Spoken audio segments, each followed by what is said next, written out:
What is truth, ladies and gentlemen? What is truth? Now, don't give me that, well, your truth is your truth and my truth is my truth. If that's not the biggest nonsense in the world, I don't know what is. Truth is truth.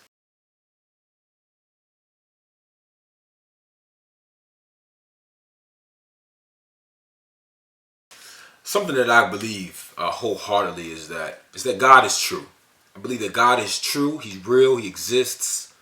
And he's at work in the lives of those who put their faith in him. He's at work in the lives of those who don't even consider him. I call him Father. He takes care of me. I believe that he will give me truth. He will bring truth to me and he will give me understanding of the truth, which is what I call wisdom. See, a lot of us have knowledge, but knowledge is not wisdom.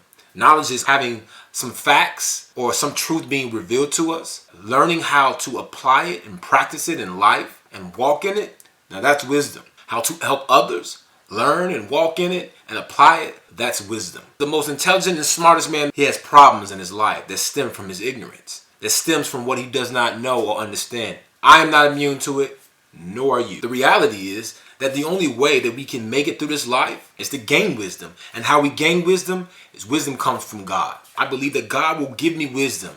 And the things that I don't have the answers to, he will give the answers to me in time. It's a waiting for God to do his thing in his perfect time. Truth is a subject that many people get into debates about. Especially when someone brings something to someone's attention that says, hey, this is the way that we should look at this, or this is how God says we should live. This is how we should think. Sometimes people just want to disagree. Sometimes people just outright do not like where you get your truth from, especially if you say it comes from God and you need God's help. Oh, no, you need God's help. Why God got to help you? Why can't you do for yourself? I can definitely make choices, and that's a powerful gift that God has given me. I don't always know what's going to happen, and sometimes I find that my choices were wrong. But wouldn't it be nice? Isn't it nice that our Creator, who has shown himself to be pretty wise, and that fact that he made you and me, I'm able to show expression, I'm able to create, that's God, and that shows wisdom. I know that he will help me into things that I don't understand, and I trust that his words are true. Or his words, where they come from, ladies and gentlemen. But because the Bible is written by man, like everything we have is written by men, the books that people would even use to counter the Bible was written by men. For some reason, it's attacked as being fallible, when actually these words that have been written by men, these men were used by God, who God inspired to write his words. The arrogance of man, again, is to say that he's wise because he knows something. An architect goes and designs a skyscraper, and the skyscraper is built. Who do you give that credit to for the skyscraper being built? Do you credit the man, or do you credit the creator of the man, who gave the man the brain, the mind, the intellect, the intelligence, the know to learn this craft of architecture, to build? That credit goes to God. That glorifies God because it shows, or it should show, that look at this skyscraper that this man has made because God has given them the intelligence and the capacity to do so. That humbles us. It puts us in our proper places. Man in his place, God in his place. God uses a man to do an amazing work, whether it be a skyscraper, whether it be a painting, whether it be designing a car, whether it being wise in mathematics, whatever it may be. It's just like the men who wrote the scriptures. God inspired them. God gave them a gift, a talent to do something. Why is that so hard for people to understand? For every truth, there's an adversary of the truth. See, the Bible, it doesn't just tell me everything I want to hear. It's not like your advertisement on TV where you have the advertiser selling you this great product, telling you how much you need it, that it will make your life better, that without it, you'd be lost, and all the things they don't want you to know about this product, either very fast or in small print. God's story, the Bible, it points out the good and the bad. It points out the ways of man that are admirable and horrific. It points out that man is flawed. It's broken. Without God, he can do nothing. It points out with God, you can do everything, that anything is possible.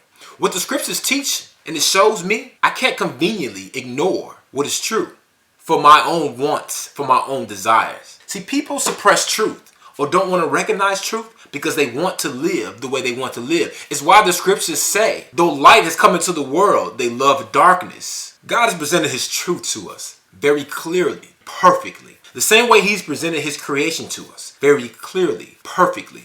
But just like people will say that there is no God, though they see this creation that is amazing, that is confirmed, proven to be created by an intelligent designer, which is God and only the person who could have done these things, they will still tell you and still preach to you today, even in your schools, to tell you that we came from monkeys. Think about that. God is the creator of everything. And so the same way, God has given us truth. He has said, you know what? I love you so much. I know that you are flawed, broken, not perfect. And because you live in this world that is full of danger, full of deceit, full of lies, because not only is God real, but there is an adversary in his by the name of Satan, which another thing people don't like to talk about conveniently. But God has given us words to protect us, to guide his children, just as we do for our children when they're small and as they get older, even into their adult years. We give them words of what? Wisdom, based on the things that we have what? Learned and gained understanding over and practiced and seen to be true. We give them to our own children. What if our children looked at us and said, oh, I can't accept that truth. You came up with it. What? It's what we do to God. When we look at God's word and we say, I don't believe this because John wrote it. Oh, I don't believe this because Moses wrote it. Oh, I don't believe this because Peter wrote it. Or some man wrote it. How do I know that he was telling the truth? It's like walking in a brand new building that someone created. And you say you will not step foot into this building because it might come crashing down because some man made it. But we don't do that. We trust man so much in so many ways that we don't even think. We drive down the street in our automobiles every day and we trust the next man to have the ability to drive this car. We do not get in our car and say, I am not driving on the street today because man drives, because man read a book produced by the DMV and taught him how to drive. Therefore, I'm sure his driving is an error. It doesn't hold up. It doesn't make sense. So why does it make sense for the scriptures? Well, I would say light has come into the world, but people love darkness instead of light because their deeds are evil. That's the bottom of it all. I believe that God produced the scriptures for us to hear his story, to paint the picture of who he is, because we can't see him, but we see him by his creation and everything he has done. Even the fact that we are existing today, we see God. In his wisdom, he has left us with wisdom, with knowledge to protect us, to guide us in this troubled world, to give us things that are good. He doesn't promise everything to always go well, but he says even in your trouble, you can have peace, you can have joy, instead of like a lot of people in this world who have trouble and still do not have peace and joy. Now, even myself, I'm susceptible, feeling down, feeling blue, lacking confidence. Even in that, I have God to go back to realign my thoughts, to get my focus back, to get back on track to the truth.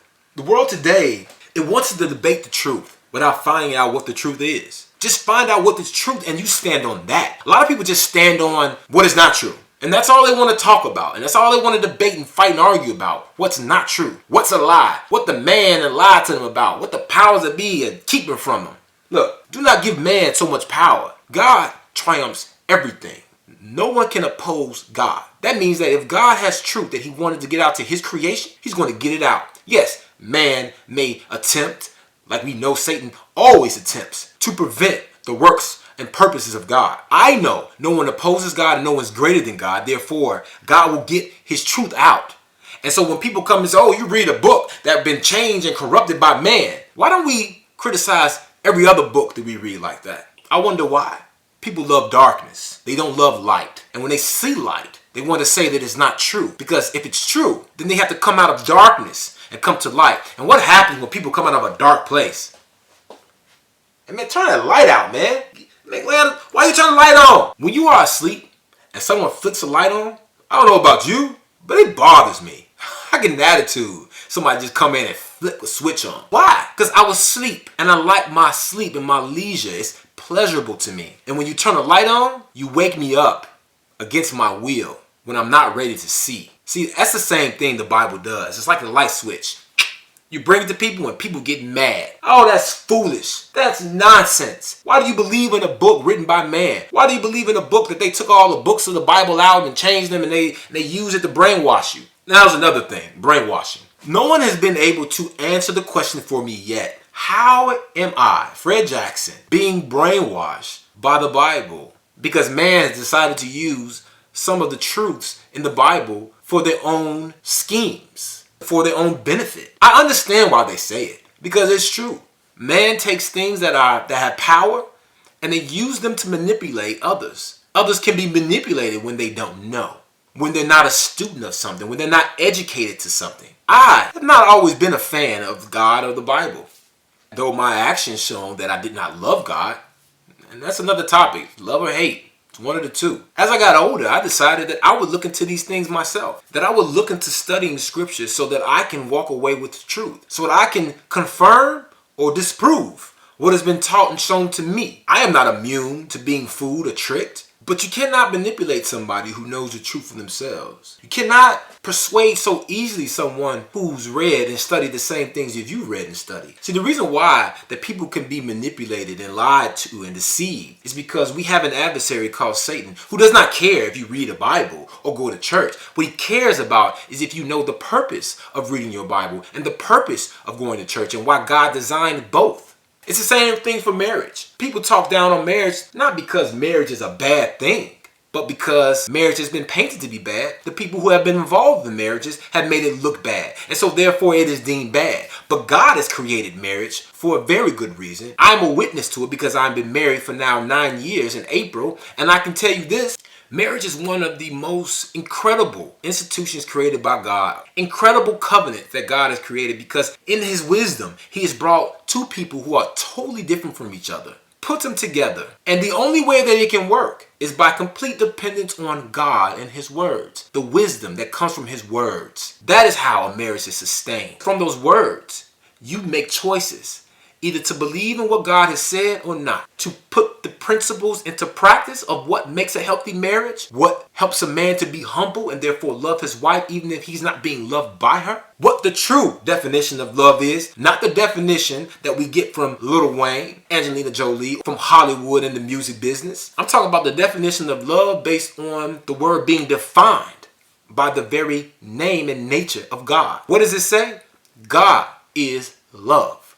Ephesians 1:11, it says, in him we are also chosen, having been predestined according to the plan of him who works out everything in conformity with the purpose of his will. This again is talking about God, our creator, my father. I being his child, he is saying that everything by him is planned and predestined. Again, everything does not make sense to me because I am but human. I am not God, and I do not place God in the box that a man can be placed into. See, God is one who can boast. See, what do I have to boast over? Everything that I have has been given to me by God. I have not gained anything on my own. Remember, I gave you the analogy of the guy who built the building, the architect who builds the skyscraper. Just because he built the skyscraper does not mean he can take ownership for what he did. If anything, he can take some credit by giving credit to God for giving him the ability to create the building. And just like me, and just like you, nothing happens apart from God. Nothing. No wisdom, no ability, no thought. God can boast because he can do all things where I am limited. While God can say in Psalms 147:4, he determines the number of stars and calls them each by name.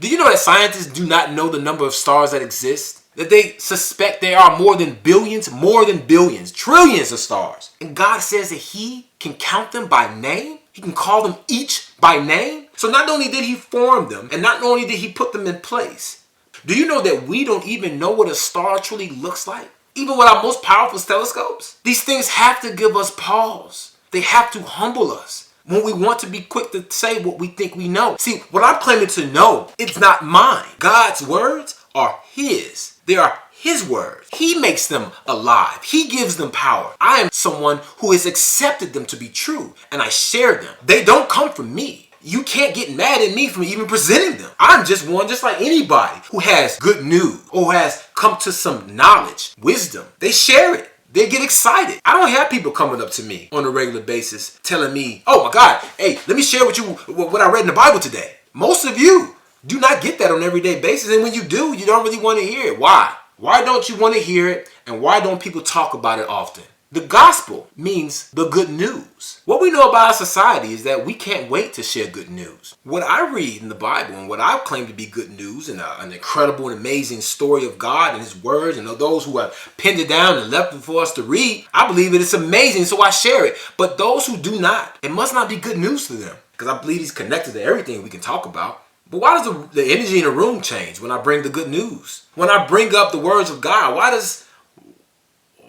people want me to talk about something else? People's good news is what's happening in sports with Derrick Rose, LeBron James. The good news for a lot of people is what's happening with Barack Obama and what he's done. The good news is somebody's kids scored a lot of points in their basketball game, the soccer. The good news for a lot of people is that their favorite TV show is coming back on this season. God wants to give us a day at the beach, but we rather play in the mud. But our society, see, when we turn away from God and turn towards other things, it's for good reason for why we see the problems that we see in our society. People can't come to an agreement on most things, can't work together consistently. Marriages can't stay together. Families are broken and dysfunctional. The reason why I believe the Bible to be true, it's not because I conform perfectly to the scriptures. It is the very mirror that shows me how imperfect I am. I'm okay with the scriptures pointing out my imperfections because my desire is to grow, is to mature, is to become better for my wife, for my children, for my neighbors, for my siblings, for my co-workers. It should be all of our goal, to be the best person that God created us to be so that we can contribute to the world. People always say, oh, we need to change the world, we need to do this.